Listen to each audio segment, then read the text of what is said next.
원래 전공이 뭐예요, 그러면은? 학부에서 전공은? 지금 회화과. 회화요? 네. 아, 이 옛날 선배들 작업을 보니 어때요? 약간 공부를 하고 있는데 네. 한국 미술사에 대해서 네. 공부를 할 기회가 없더라고요. 그래서 거의 뭐 대학에서 가르치지도 않잖아요. 네, 네. 우리 현대미술은. 네. 네. 이렇게 한국 미술사에 대해서 이렇게 뭔가 되게 자세하게 네. 그림에 대해서도 뭔가 살펴본 게 처음은 되게 처음이었고, 그러니까 네, 약간 돌아보게 되는 죄송하지만 몇 년생이세요? 저요 97년생. 본인이 태어나기도 한참 전에 미술사잖아요. 네. 그게 어떤 느낌이에요? 이런 80년대 저도 상상이 안 가네요. IMF 때 태어나셨네요. 그러게요. 느낌은 괜찮아요? 본인이 받아들이기? 네네. 아, 그래요? 네. 예, 좋은 선배들이 이렇게 있었어요, 우리 미술사에. 근데 대학에서도 사실 이 역사는 잘 가르쳐 주지도 않고, 예, 논문도 많이 나오지 아직 못 나왔어요. 이게 거의 진짜 아까 작업실 안에 아직도 이만큼씩 쌓여 있는 거죠, 지금도. 전시로 나오지를 않았는데 그걸 끄집어낸 것 같아서. 그러니까, 네네. 요 전시할 때. 네. 근데 이것만 그런 게 아니라 사실은 우리 미술사에 꺼내야 될 게 굉장히 많거든요. 많은데 이제 이렇게 어떤 연구의 전문성을 가진 이제 큐레이터들이 집요할 정도로 이렇게 들어가는 큐레이터들이 다양하게 존재해야 되는 거죠, 사실은. 예. 그러니까 어떻게 보면 그냥 종이 하나로 봤을 때는 아무 가치 없이 보일 수도 있는데 전체 문맥 속에서 보면 굉장히 귀한 자료들이 많은 거죠. 다른 미술도 그렇고 우리 미술사에 발굴해야 될 게 되게 많아요. 굉장히 지긋하게 계속 고개를 흔드시면서 보셨는데 누구세요? 저는 도서관에서 근무하고 있고요. 예. 그러니까 제가 살아왔던 시대랑 예. 겹쳐서. 뭐 기억나는 게 있으세요? 그럼요. 여기 저도 80년대. 그러니까 어떤 게 기억나세요? 예. 혹시 이런 그림들 보시면서 저도 이제 저런 그림 그때 아까 말씀하신 것처럼 네. 87년인가 6년에는 예술적인 차원이어서 네. 그 다음에서는 운동성을 다시 말씀하셨잖아요. 그러니까 저는 주로 이렇게 걸기 그림 후반부에 예. 있고 특히 이제 김봉주 선생님 같은 경우에 부천에 있을 때 찾아가는 적도 있었거든요. 저도 이런 역사를 가지고 그리지 몰랐어요. 아, 네네. 굉장히 소중하신 분. 네네네. 그리고 지역에서는 그래도 굉장히 귀하게 대접했던 분이긴 하셨는데 그때는 잘 몰랐는데 오늘 들으면서 이분이 이렇게 중요한 역할을 하셨던 분이셨구나라는 네. 걸 오늘 좀 알게 됐네요. 네. 그러니까 저는 사실 도서관에 있다 보니까 이 아카이브에 대해서 도서관도 되게 관심을 가지는 분야이긴 해요. 근데 말씀처럼 워낙 방대하니까 사실은 이걸 어떻게 손을 대야 될지 이런 고민들이 늘 있거든요. 그러니까 쭉 말씀을 들으면서는 이렇게 뭔가 어떤 이렇게 무엇을 해야겠다는 목표를 딱 잡으시고 그거에 따라서 주요한 맥락, 그래서 이슈들, 뭐 사건들, 또는 뭐 어떤 사람이든 집단이든 이렇게 쭉 자료들을 모아가시는구나라는 좀 느낌이 좀 들었고요. 네.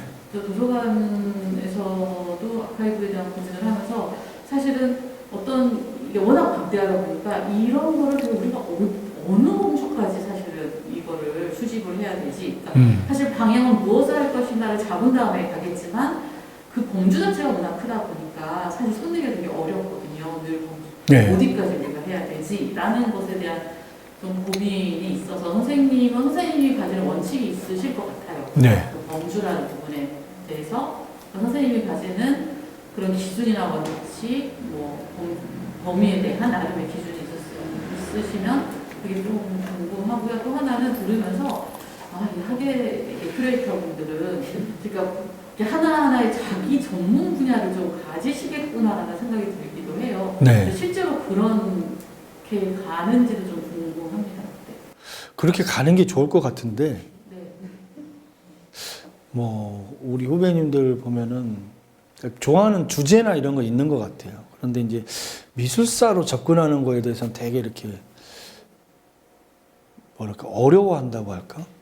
그런 게 있는 것 같아요. 그러니까 어떤 주제를 가지고 전시하는 거는 좋아하는데 그거를 그러면 이제 주제 거기다 이제 미술사 뭐 어떤 뭔가 다른 의제를 이렇게 끼우면 전시가 더 재미있어질 수 있는데 복잡해지죠. 그래서 미술사를 다루는 그걸 좋아하는 큐레이터들도 있고 그렇지 않은 큐레이터들도 있고 그렇죠. 근데 대체로 이렇게 좀 뭔가 이렇게 공부하기가 어렵잖아요. 이런 게 뭔가 없으니까 개론서 하나도 없거든요. 민중미술학원 지금. 사실 접근하기가 되게 어려운 거죠. 이제 이런 부분을 사실 저는 후배들이 관심을 가지고 뭐 그냥 고구마 줄기 하나를 딱 잡으면 이게 뭔가 나올 것 같다 하면 파고들어 갔으면 좋겠는데 그런 부분들을 이렇게 막 강요할 수는 없는 것 같고 그래도 종종 뭐 국현이나 또 시립이나 이렇게 제가 보면 그런 관심을 가지고 하는 큐레이터들이 있는 것 같아요. 다행히 조금 더 많아졌으면 좋겠다는 욕심은 있죠. 그래야 이게 왜냐하면 그 연구의 기본적인 연구의 토양이 깊으면 그러니까 서구 같은 경우는 이게 일단 뭐 크리틱, 미술사 이런 영역들이 아주 같이 가잖아요. 근데 우리는 뭐 연구자분들한테 뭔가 신뢰가 되는 얘기긴 한데 레퍼런스를 보면 90%가 이미 다 다른 레퍼런스라는 이미 있는 레퍼런스라는 거지. 다른 데를 찾아가지고 없는 레퍼런스를 내가 달아야 된다는 생각을 좀 해서 내 논문의 최소한 30% 이상은 내가 발견하고 발굴한 레퍼런스여야 된다. 뭐 이런 거 있어야 되잖아요. 전시도 저는 그래야 된다고 보거든요. 그러니까 이미 다 공개된 작업들만 가지고 전시를 하는 거는 누구나 할 수 있는 작업인데 내가 어떤 주제를 가지고 파고 들어가니까 작업실도 가보고 막 뒤져보니 전혀 한 번도 공개되지 않은 작업들이 막 쏟아지고 이것들이 껴서 전시라는 게 임팩트도 생기고 새로움이 생기는 거잖아요. 그러니까 저는 이제 그런 부분들이 조금 더 갔으면 좋겠다. 우리 후배 큐레이터 쌤들이 그랬으면 좋겠다는 생각이고요. 아카이브는 저는 그렇게 생각을 해요. 그러니까 어떤 큰 줄기를 잡으면 나무 그리기 형태로 저는 생각을 하거든요. 그러니까 큰 줄기를 잡아서 이제 둥치를 키우다 보면 그 갈래들이 이렇게 이제 나오잖아요. 그럼 갈래의 끝 지점이 어디쯤인 거는 자기가 어느 정도 알아요. 자기가 스스로. 그 바깥까지 넘어가는 거는 이건 너무 큰 욕심이야 라는 생각이 들 정도까지를 이렇게 잡죠. 예를 들면 사실은 여기에는 제 개인 자료까지 등장시켰으면 전시는 엄청 풍부했을 거예요. 근데 그건 전시를 준비하면서 그 생각이 들었어요. 약간 이거 오버다. 그런 생각이 좀 들었어요. 그러니까 제가 수집한 자료들도 굉장히 많지 않겠어요. 한 20여 년 넘게. 거기에는 이제 이런 전시들과 반드시 이어질 수밖에 없는 사회과학 서적들이라든지 뭐 이런 게 있어요. 사실 저는 맨 끝방에 도서관을 넣고 싶었어요. 처음에는 전시 기획서 쓸 때 맨 마지막에 라키비움, 그러니까 경기 천년 도큐페스타 같은 라키비움 하나를 딱 차리는데 내가 모은 자료들을 일단 다 꺼내버리자 여기다가 라는 생각을 했었어요. 근데 전시가 이제 마지막까지 가면 갈수록 약간 이거 너무 오버다 이런 생각이 들었어요. 누구를 위해서? 내 자신의 욕망을 드러내는 방식을 위해서? 이런 생각이 드니까 갑자기 이거는 여기까지 가는 거는 아니다. 그런 생각이 들었는데 모르겠어요. 그 부분이 제가 약간 판단 미스인지 지금도 고민을 할 때가 많아요. 그런 책이 한 수백 권이 있거든요.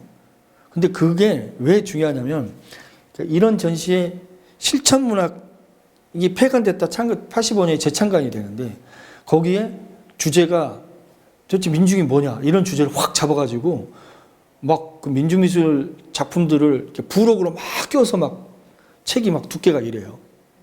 그게 뭐냐면 문학 계열에서도 문학적인 텍스트를 쓸 때 시각적 이미지로 민중미술을 같이 결합시킨단 말이에요. 사회과학 영역에서 노동과 예술이라는 책이 있어요. 이게 양지사에서 나온 책인데 이건 못 구했어. 내가 진짜 돌아버리겠어요. 이걸 귀에 된다는 막 이게 헌책방을 맨날 뒤지고 있는데 노동과 예술이라는 책에 두롱 초기 판화를 다 거기다 넣어놓은 거예요. 왜냐하면 노동이 주제니까. 이런 책들은 책 한 권으로도 굉장히 중요한 아카이브거든요.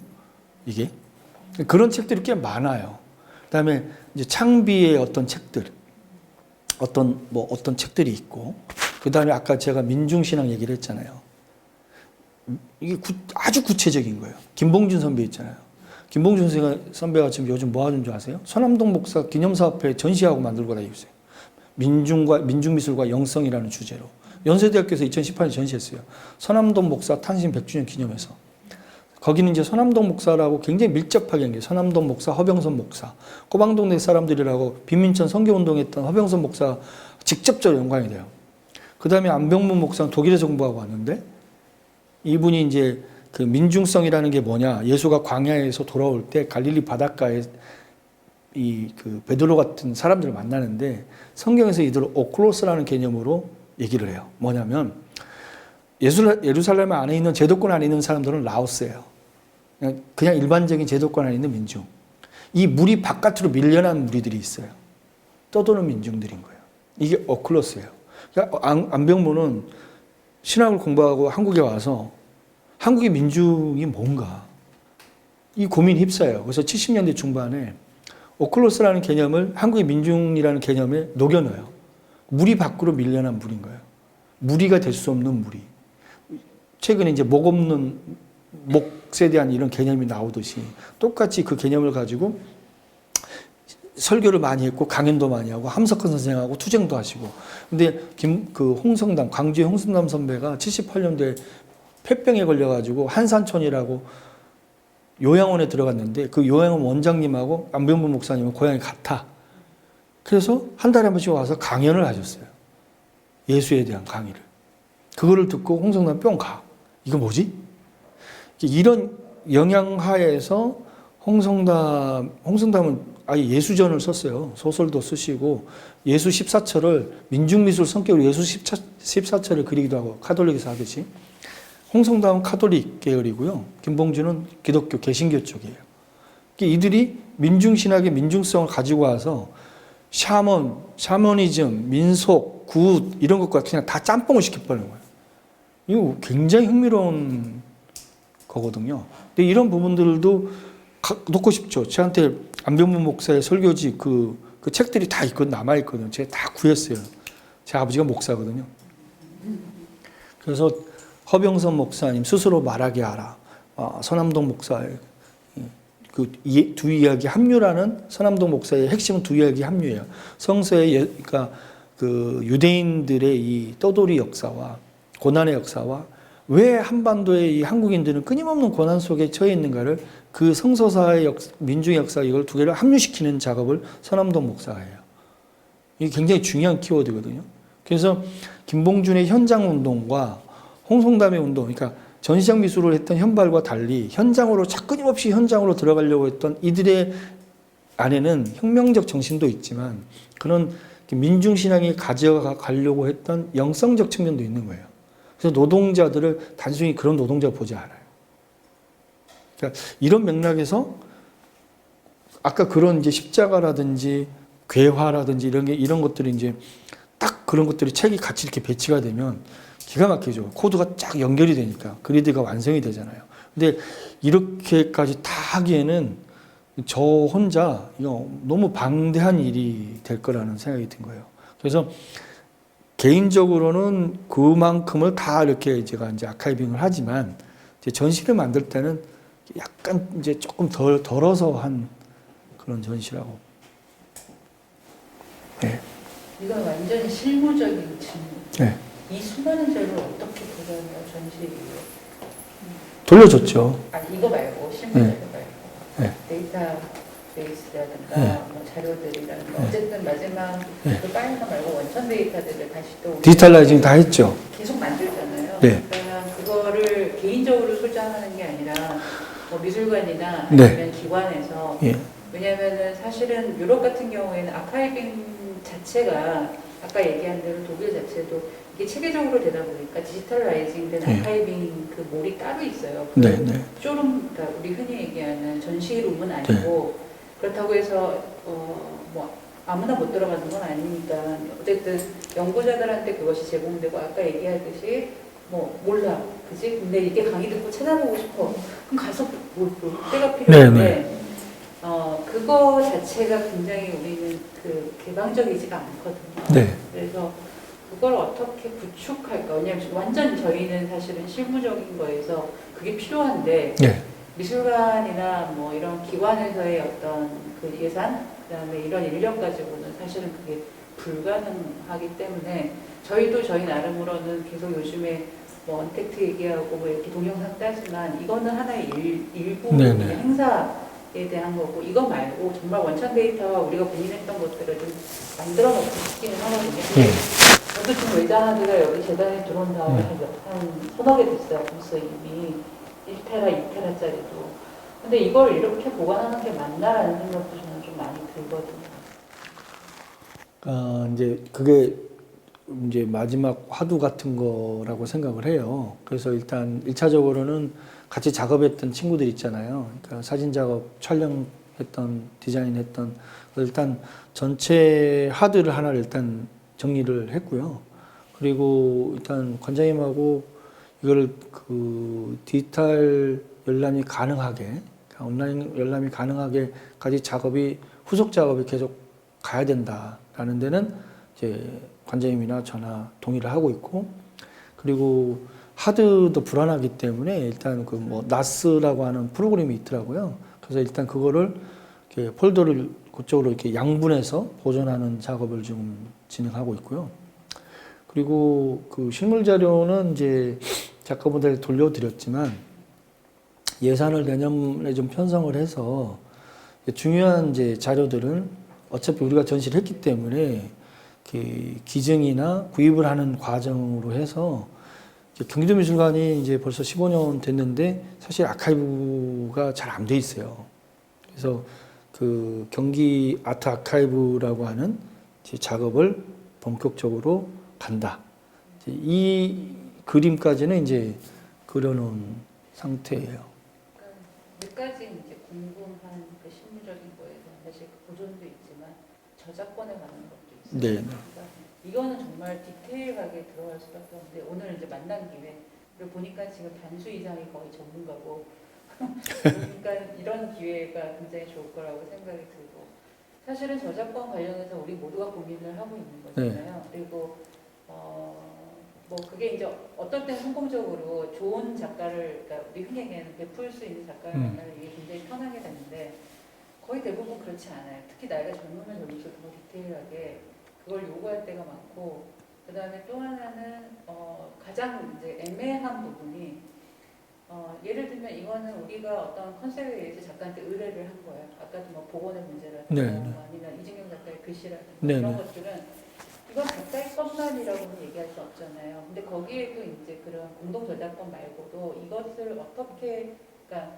아카이빙 하는 방식이나 그다음에 사진을 찍거나 아니면 그거 자체를 스캐닝 뜨거나 하는 방식들 그리고 이걸 결국은 대중한테 보여야 했었을 때 그 저작권에 관한 문제들 이런 것들을 사실 지금 우리가 정책적으로는 아무 대책이 없이 지금 만들어지고 있잖아요. 네네.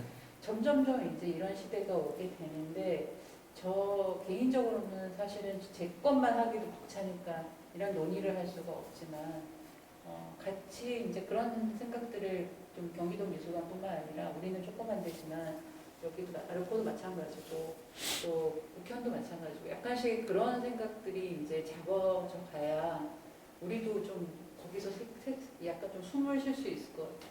그냥 너무 힘든 그 현장에서는 사실은 그냥 전시하고 이게 휘발적으로 날아가기 때문에 굉장히 아쉽고 많은 사람이 보지 못하는 전시이기 때문에 더더욱 그런 경우가 많고 올해는 내년에 또 1년 뭐 그 후에 2년 가까이를 이런 식으로 보낸다면 이렇게 우리가 하는 것들이 과연 어떻게 남을까라는 생각이 좀 많이 들거든요. 그래서 사실 저는 그 아까 그 인터뷰 동영상 그거는 저도 다는 못 봤어요. 그 중에 그래도 굉장히 나는 많이 봤을 텐데 시전 전시에서 그거가 그냥 이렇게 그냥 녹취록 말고 그 육성이라고 하는 것이 주는 그 미묘함이 있거든요. 네, 그렇죠. 예. 뭐 유럽 같은 경우에 그게 DVD 라이징이 돼요. 그래서 어쨌든 다 그거를 판매까지도 나중에 부어서 내가 만약에 연구자뿐만 아니라 내가 받고 싶어. 그럼 페이먼트를 하고 그걸 다운로드를 받게끔 하는 서비스들을 거의 많이 지금 하고 있거든요. 네. 그래서 저는 그런 것들이 한번 좀 필요하지 않을까라는 생각이 그것도 생각을 하고 있고요. 그 영상까지는 생각 못했는데 80년대 자료들 선생님들 같은 경우는 일단 후배들이 연구를 위해서 하는 거고 이런 부분에서는 그 워낙 본인 이제 선생님들이 어떤 상처가 있냐면 80년대를 같이 이렇게 미술운동을 했음에도 불구하고 잊혀졌다라고 하는 굉장히 그 억울함 같은 게 있어요. 그러니까 너무 유명한 사람들은 많이 알려졌지만 대체로 이렇게 많은 소집단들은 거의 누구조차 안 돼 있다라는 거는 그 피해의식도 좀 있으세요. 그래서 오히려 이제 전시를 딱 오픈하고 났을 때 이분들이 갖는 그 뭐랄까요. 나한테 너무 많은 감사를 주는 거. 그렇죠. 근데 뭐 제가 감사를 받기 위해서 한 거 아니지만 근데 선배님들은 당신들의 활동이 완전히 잊혀졌다고 이제 생각을 했던 것 같아요. 그렇기 때문에 이걸 이제 다 꺼냈을 때 설명을 드리고 다시 꺼내고 전시를 만들어가는 이제 과정들을 다 사실은 굉장히 많은 이야기를 투명하게 공개하고 설명을 해드리고 계속 대화를 하는 많은 과정들이 있었어요. 그냥 자꾸 자료 주세요 이렇게 하는 건 아니니까. 그리고 어떤 소집단들이 나올 거고 어떤 취지에서 이 전시가 만들어지고 있고 그러니까 어떤 자료들이 나와야 되는지를 사전에 충분히 얘기도 하고 그리고 작업실에 갔을 때도 바로 자료 보여주세요 이렇게 하지 않죠. 그래서 이 선배님들이 머릿속에서 다시 생각하고 고민하고 이 전시가 어떤 전시가 돼 있구나라는 것을 받아들이고 오히려 내가 원하는 자료보다 더 많은 자료들을 이제 공개하기 시작하시고 주시기 시작하시고 뭐 이런 경우도 있었고 심지어 어떤 경우는 너무 오랫동안 보존했는데 이제 집을 새로 지어야 되는데 다 쓰레기를 버리려고 하셨어요. 진짜 근데 아무도 중요하다고 생각하고 보관을 했는데 아무도 찾아오는 사람도 없고 그래서 다 버리려고 한다는 얘기를 전시 진짜 이게 정말 천운이었어요. 연락이 온 거예요. 솜씨공방 아까 조롱의 솜씨공방 선배님이신데 여기 근처 사세요. 이춘호 선배님 지금 국선도 수련을 하고 계신데 조롱의 솜씨공방의 사장님이셨고 거기서 그 굿즈, 지금의 굿즈 같은 상품들을 다 제작하신 거예요.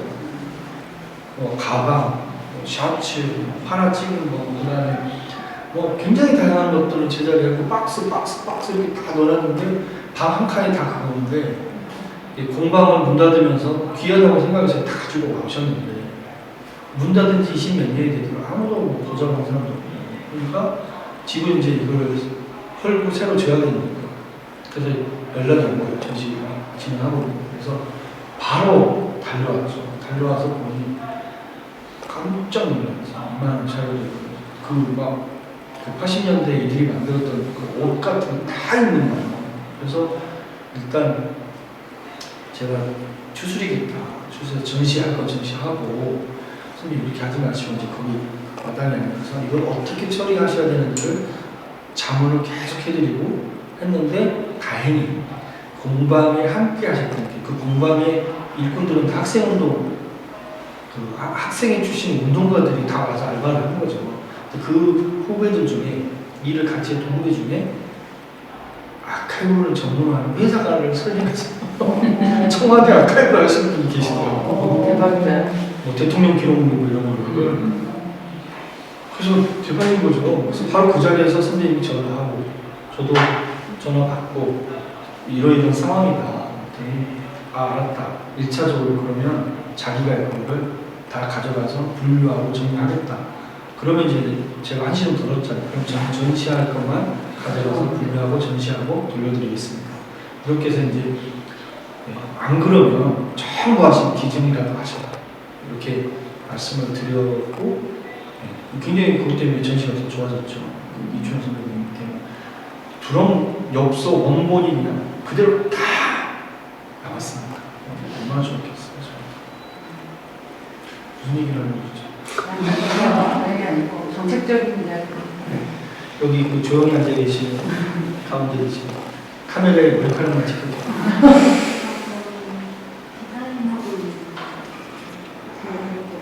네.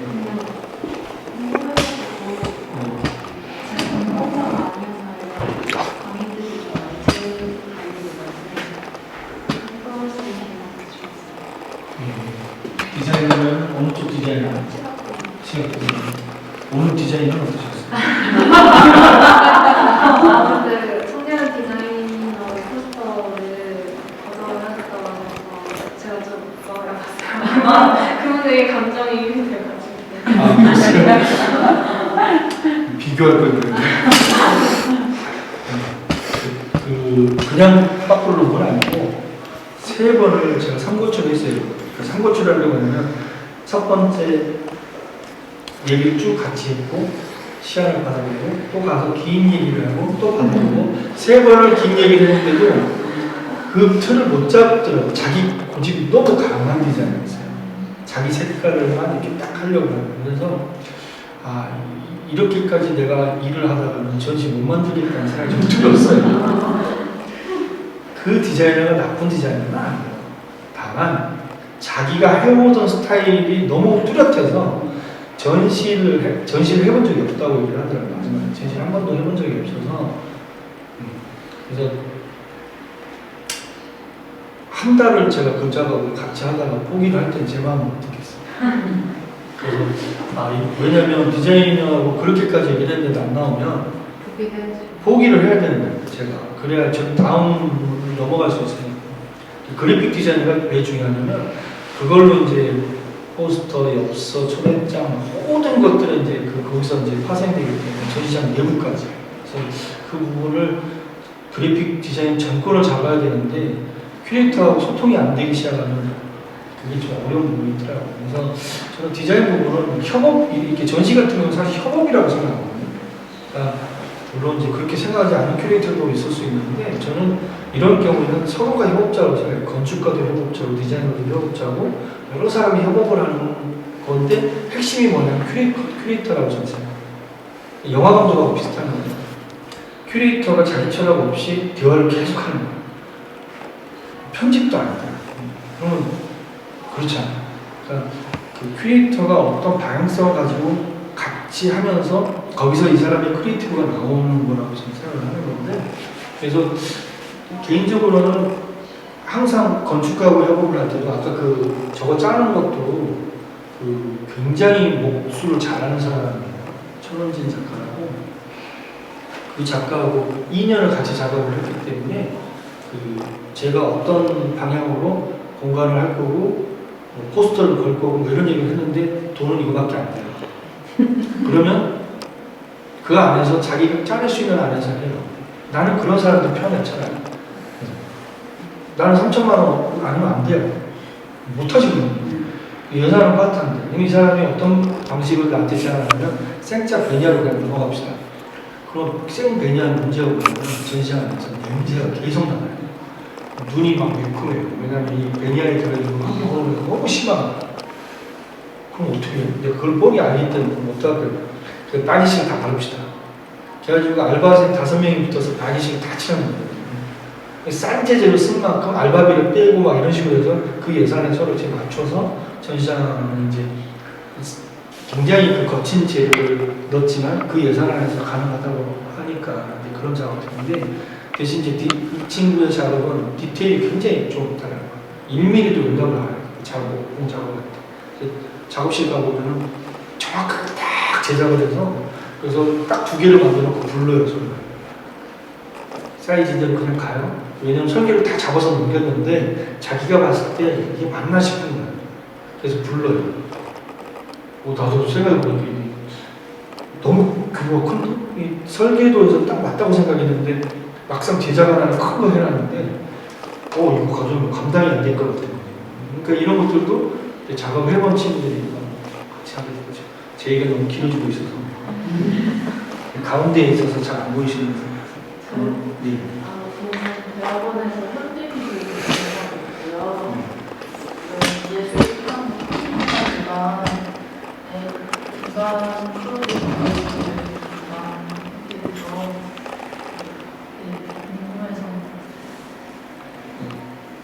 작가신가요? 네, 작가면 기획도 조금 해보려고. 이 시대가 낯선가요? 친숙한가요? 아니면 어떤가요? 제가 89년생이어가지고 네.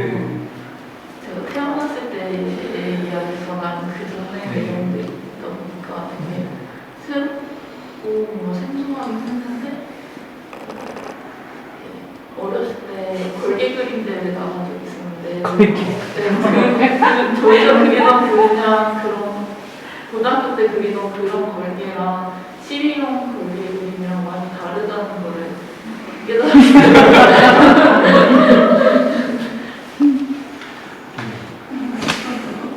서로가 협업자라고 생각해요. 건축가도 협업자고 디자이너도 협업자고 여러 사람이 협업을 하는 건데 핵심이 뭐냐면 큐레이터라고 저는 생각해요. 영화 감독하고 비슷한 거죠. 큐레이터가 자기 철학 없이 대화를 계속 하는 거야. 편집도 안 돼. 그러면 그렇잖아요. 그러니까 그 큐레이터가 어떤 방향성을 가지고 같이 하면서 거기서 이 사람의 크리에이티브가 나오는 거라고 저는 생각을 하는 건데, 그래서 개인적으로는 항상 건축가하고 협업을 할 때도 아까 그 저거 짜는 것도 그 굉장히 목수를 잘하는 사람이에요. 천원진 작가라고. 그 작가하고 2년을 같이 작업을 했기 때문에 그 제가 어떤 방향으로 공간을 할 거고 뭐 포스터를 걸 거고 뭐 이런 얘기를 했는데 돈은 이거밖에 안 돼요. 그러면 그 안에서 자기가 짜낼 수 있는 안에서 해요. 나는 그런 사람들이 편해 차라리. 예. 나는 3천만 원 아니면 안 돼요. 못하지 그러면. 예산은 빠듯한데. 그럼 이 사람이 어떤 방식을 나한테 제안하냐면 생짜 베니아로 그냥 넘어갑시다. 그럼 생 베니아는 문제가 뭐냐면 전시장 안에서 냄새가 계속 나와요. 눈이 막 매콤해요. 왜냐하면 이 베니아에 들어있는 환경 호르몬이 너무 심한 거야. 그럼 어떻게 해? 내가 그걸 뻔히 알기 때문에 그럼 어떡할까요? 그래서 바니쉬를 다 바릅시다. 그래가지고 알바생 5명이 붙어서 바니쉬를 다 칠한 거죠. 이게. 싼 재질을 쓴 만큼 알바비를 빼고 막 이런 식으로 해서 그 예산에 서로 이제 맞춰서 전시장에 이제 굉장히 그 거친 재료를 넣었지만 그 예산 안에서 가능하다고 하니까 이제 그런 작업들인데, 대신 이제 이 친구의 작업은 디테일이 굉장히 좋다는 거예요. 1mm도 용납을 안 해요. 그 작업, 목공 작업할 때. 작업실 가보면은 정확하게 딱 제작을 해서 그래서 딱 2개를 만들어 놓고 불러요, 저를. 사이즈대로 그냥 가요. 왜냐하면 설계를 다 잡아서 넘겼는데 자기가 봤을 때 이게 맞나 싶은 거야. 그래서 불러요. 나도 생각해보니까 이게 너무 규모가 큰데? 이 설계도에서 딱 맞다고 생각했는데 막상 제작 하나를 큰 거 해놨는데 이거 가져오면 감당이 안 될 것 같은 거지. 그러니까 이런 것들도 이제 작업을 해본 친구들이니까 뭐 같이 하게 됐죠. 제의가 너무 길어지고 있어서 가운데에 있어서 잘 안 보이시는 분은 네. 저는 대학원에서 현대미술 전공하고 있고요. 네. 예술문화부 성신문화재단 인간 프로젝트 담당하게 돼서 공부해서 그럼 작가신가요? 작가가 기획도 조금 해보려고 준비 중입니다. 네. 이 시대가 낯선가요? 친숙한가요? 아니면 어떤가요? 제가 89년생이어가지고 네. 제가 태어났을 때의 이야기가 난 그 전에 네. 있다 보니까 네네. 새롭고 뭔가 생소하긴 했는데 어렸을 때 걸개 그림 대회 나간 적 있었는데 저희가 그리던 그냥 그런 고등학교 때 그리던 그런 걸개랑 시위용 걸개 그림이랑 많이 다르다는 거를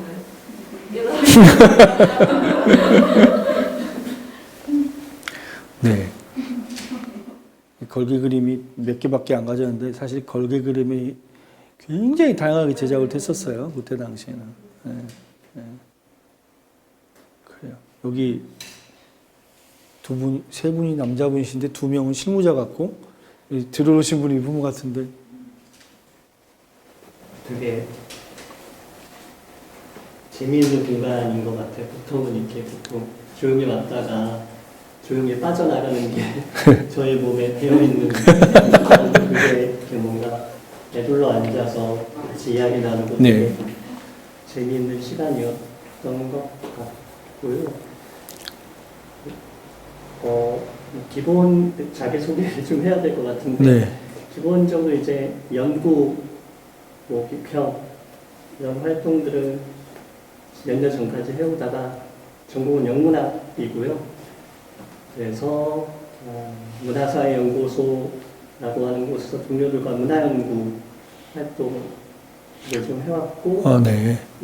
2017년 네. 네, 이쪽 성도의 우연히 이사 와서 너무 많은 여기 오신 분들 정말 많으신데 이쪽 지역의 문화예술 관련한 분들이 워낙 훌륭하신 분들이 많으셔서 저도 같이 이런저런 시간들이 쌓이면서 지금 저도 뭐 조금 같이 활동을 하고 있는데 네. 이쪽 지역에서는 이제 그 문인기획전이라고 해서 네. 성북의 문인들을 매년 한 분씩 이제 조명하는 기획전을 열고 있거든요. 네. 저도 이제 올해 4번째 네. 같이 하고 있는 어쩌다 보니 기획자, 네. 연구 비평 이런 걸 해오다가 그런 이제 좀 확장된 원래 시각예술 쪽은 아니시군요. 그럼. 네, 예. 기본적으로 글 쓰는 네. 분이시고, 글 비평하시는 분이시고. 연구 비평 이런 연구. 쪽에 좀 있다가 네. 이쪽에 넘어오면서 이제 기획자라고 하는 정체성이 같이 생기고 있는. 근데 여기는 어떻게 오시게 된 거예요? 일단은 옆 동네에 살고 있고요. 네. 정릉 예. 주민입니다. 정릉 주민이고요. 여기 예? 포스터를 뿌렸어요. 네네. 여기 장윤정 선생님도 계시지만 얼마 전까지는 저하고 같이 문인기획전 일을 같이 하셨군요. 네. 이 시대를 보신 적이 있으신가요? 봤다고 하는 게 어떤 의미일까요? 아니, 뭐 마스크 때문에 잘 모르지만 얼굴 연배상으로는 마치 80년대를 봤을 것 같은. 네, 뭐 난 아주 어렸을 네, 때 아주 어렸을 봤을 때 거예요. 보았고요. 전범기 뭐 제가 이런 때. 96학번 96학번. 네네.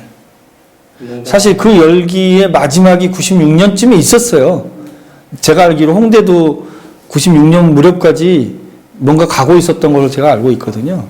근데 제가 학교 다녔을 때 느낌은 뭔가 이제 돌아보면은 뭔가 이미 다 끝나고, 흔적만 네네. 남아있는 네네네. 이도 저도 아닌 세대, 끼어있는 세대가 아닌가 그런 생각을 하게 되는 것 같아요. 그럼 오늘 좀 어떠셨어요?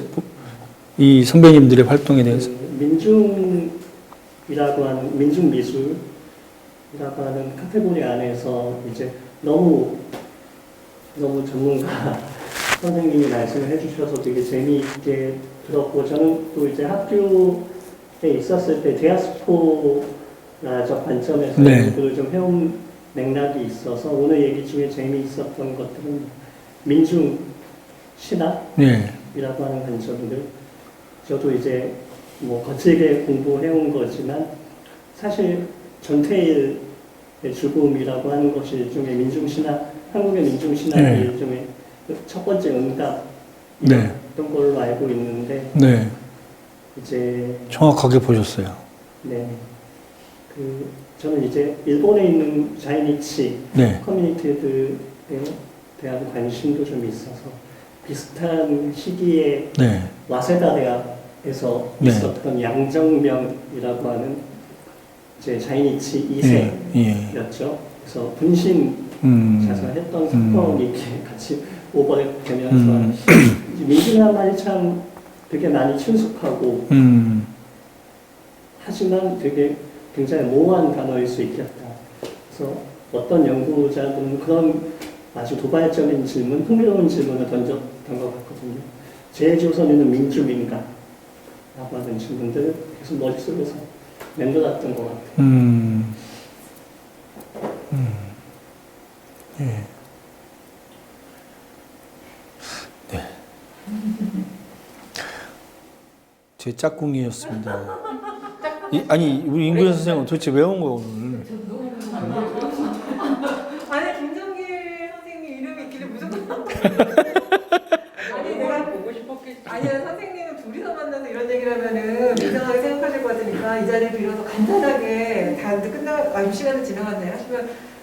경기도 흰전을 기획을 하셨지만 지금 이름도 경기도의 복이라고 생각을 해요. 경기도의 흰전은.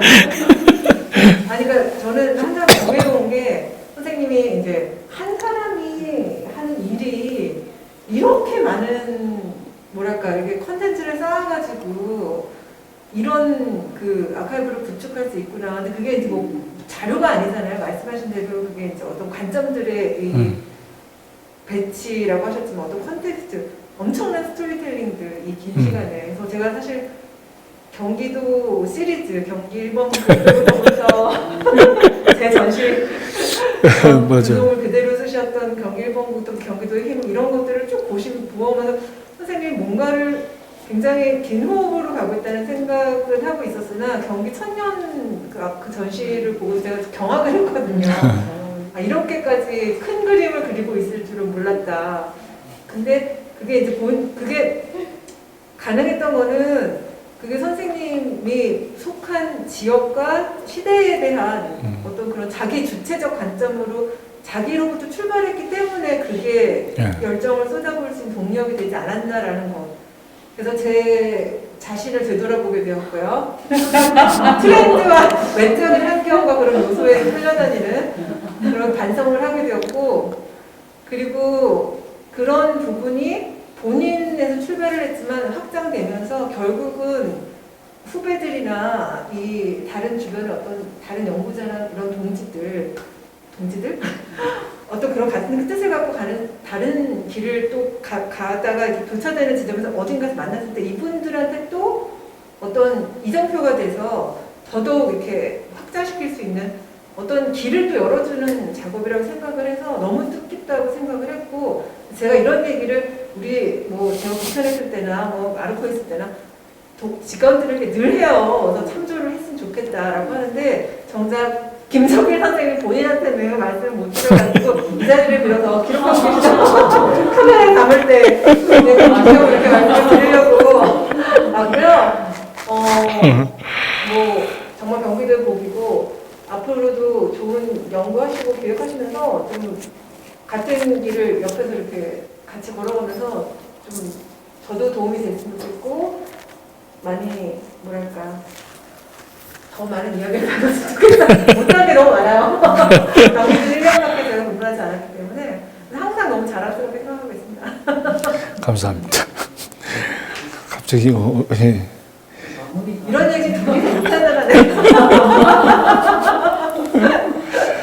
네. 더불어 이런 자리를 마련해 주신 성부 문화재단도 감사드립니다.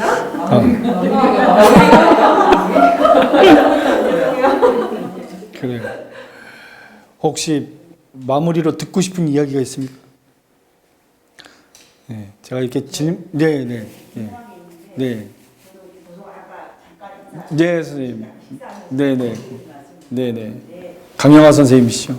네, 네, 그 사이 외웠습니다.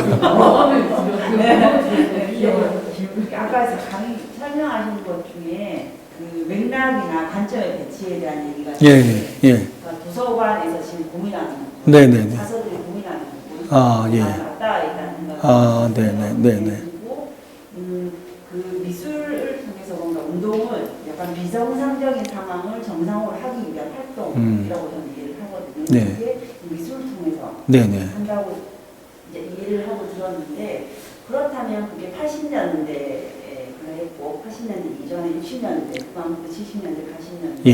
이어져 오는 과정 동안 뭔가 지금 제가 그 설명해 준 내용들이 다 지역의 뭐 현장성을 가지고 사회에 뭔가 영향을 미치면서 뭐 정상적인 상황으로 본인들이 생각하는 관점 입장에서 해나가려는 걸 쭉 해석해 나오셨다고 이해가 됐거든요. 예. 저는 선생님 작업이 그렇다고 봤을 때 저는 사실 여기에 전시하는 걸 직접 보지도 못해서 설명을 듣고 내용으로만 짐작을 했을 때, 그럼 지금 이 시점에서 2010년, 2020년 이 시점에서 미술운동 소규모의 뭔가의 그런 운동들이 유효한가?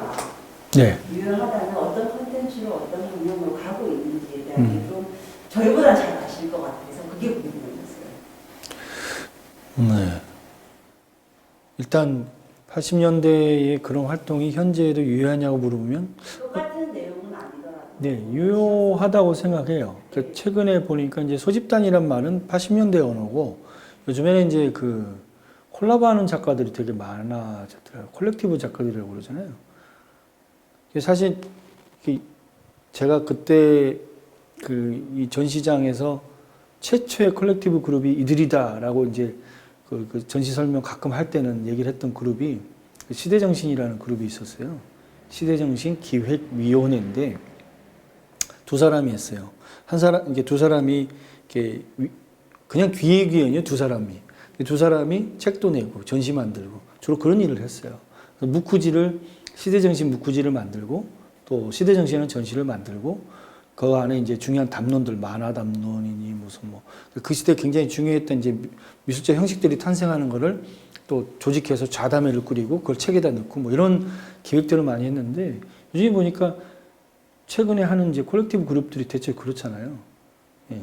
각각의 역할들을 가지고 활동을 하고 근데 나머지 그룹들은 선언문을 대부분 99% 다 선언문을 써서 선언문이라고 하는 게 굉장히 중요하잖아요. 그 선언문을 내가 동의하느냐, 동의하지 않느냐에 따라서 탈퇴를 할 수도 있고, 갈 수도 있고, 그룹의 정신이니까. 근데 저는 이제 그거는 이 시대에 맞는가에 대해서 약간 퀘스천이긴 해요. 왜냐하면 이런 공동체 집단성이라고 하는 게 대체로 이제 개인의 그 특성, 개인의 개성이나 또 개인의 목소리를 이 집단성 안에서 죽여야 되는 문제가 있어요. 근데 이것이 지금 시대에는 맞는가에 대한 좀 약간 문제는 있지만, 다만 이제 선언문의 형식을 바꿔서 일종의 작은 꼬뮨처럼 그러니까 각각의 다른 주체들이 모여서 꼭 무슨 뭐 동인 이름을 명확하게 뭔가 짓지 않는다 하더라도 우리들이 가고자 하는 거대한 큰 방향성은 저건데 그 안에서 예를 들면 개인이 추구하는 형식대로 모여서 그것을 향해 갈 수 있다면 80년대의 그 이런 논쟁들이나 소집단 활동했던 굉장히 풍부한 자양분은 도움이 될 수 있다고 저는 생각해요. 네. 근데 이때는 거의 뭐 강력했어요, 선언문이. 예, 너무 강력해서 받아들이지 않으면 바로 탈퇴를 해야 되고 또 그 내부에서 이렇게 토론을 하기 때문에 이게 이제 뭐 정치 얘기는 안 했지만 이들이 80년대 후반에 가면 정치하고 결합을 하거든요. 그래서 뭐 두 분은 아실 것 같아요. 세 분, 네 분은. NLPD 뭐 이런 논쟁이 있었어요. NLPD.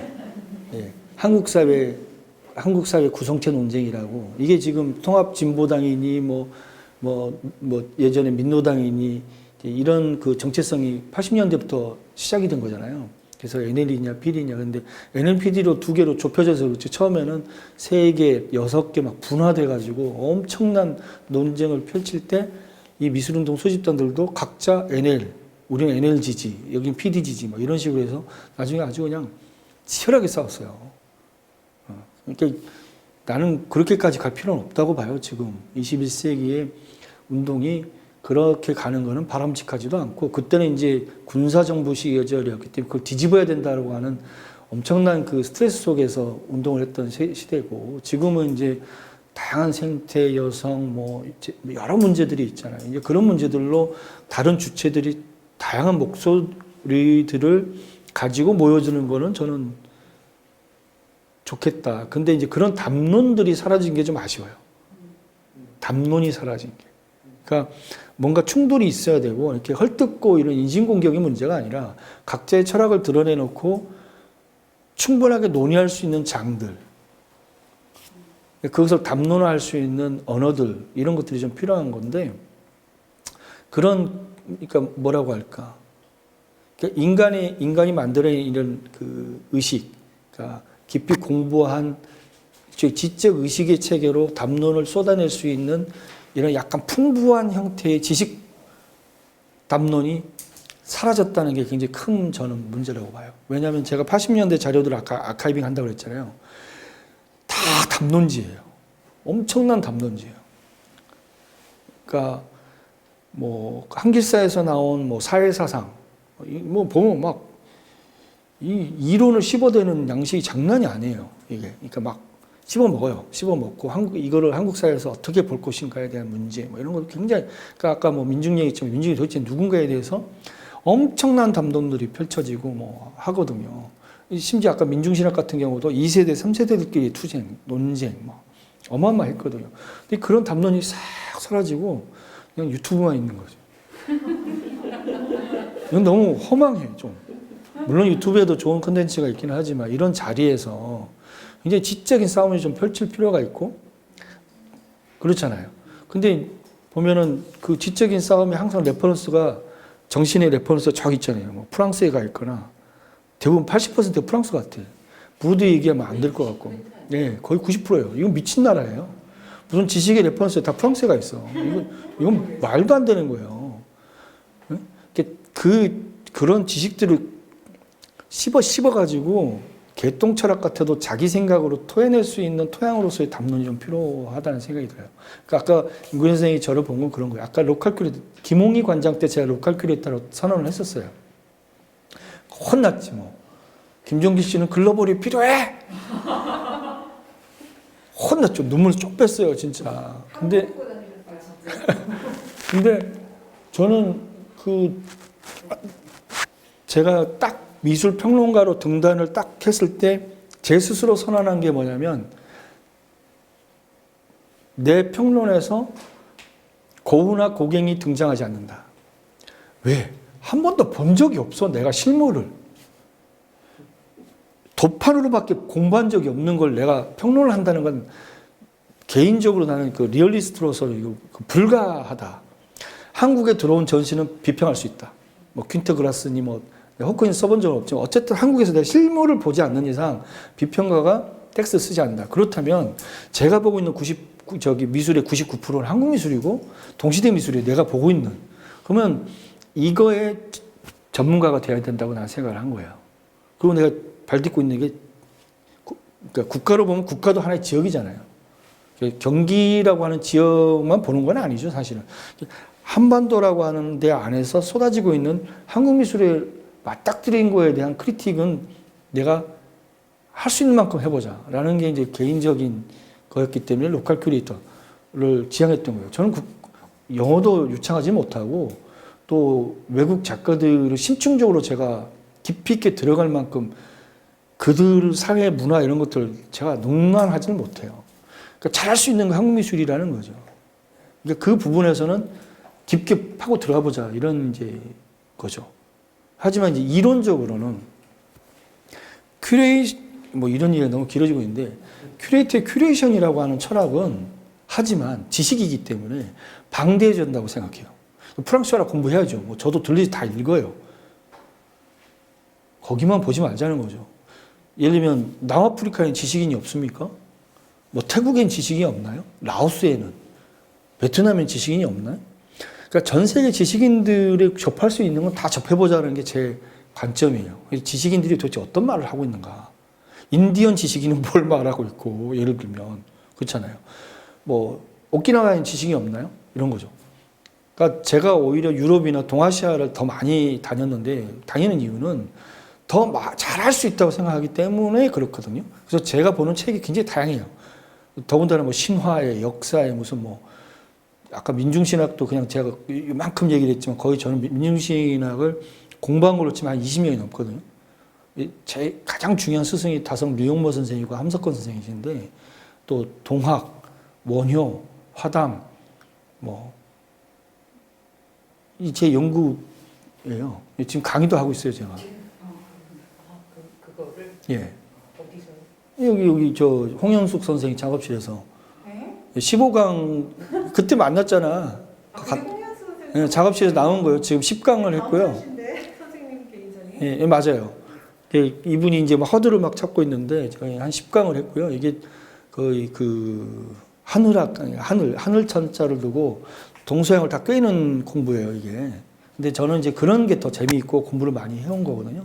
그러니까 예를 들면 아까 시천주 이런 거, 동학의 시천주 사상 같은 거는 여기 앉아서 지금 그 밤새서 할 수도 있어요. 근데 이제 이런 것들이 저한테 더 큐레이션을 만드는데 이렇게 더 많이 이렇게 준 거예요. 왜냐하면 여기까지만. 이미지잖아요. 이 이미지라고 하는 코드를 해석할 수 있는 관점을 가지려면 굉장히 많은 알고리즘의 이 그 촉들을 확보하는 게 이미지 해석에 굉장히 중요하다는 걸 알게 됐어요. 그러니까 내가 많은 촉을 가지면 가질수록 어떤 작가 이미지를 보는 순간 그걸 해석할 수 있는 제 깊이는 깊어질 수 있다고 본 거라는 거죠. 이게 비평가의 정체성을 이제 가졌을 때 이제 과학, 역사, 신화. 왜냐하면 어떤 작가는 제주 신화만 그리는 작가를 내가 크리틱을 해야 된다. 이게 가능합니까? 제가 제주 신화를 하나도 모르는데 불가능하잖아요. 그럼 제주 신화를 공부해야 되잖아요. 그죠? 그러니까 그렇게 이미지를 해석하고 분석하기 위한 장치로서의 스터디. 이건 큐레이션이 굉장히 중요한 철학이라는 거예요. 그 부분이 이런 이미지들을 보면, 척 보면 대체로 이제 어떤 이미지로 이렇게 연결될 수 있는가를 알게 되는 거죠. 네. 오늘은 여기까지. 다 같이 기도할까요, 우리? 감사합니다. 불러주셔서 오늘. 말씀도 해주시고 이렇게 토론도 이끌어줘서 너무 감사드립니다. 그러면 지금 여기까지 하고 왔도록 하겠습니다. 네, 고맙습니다. 감사합니다.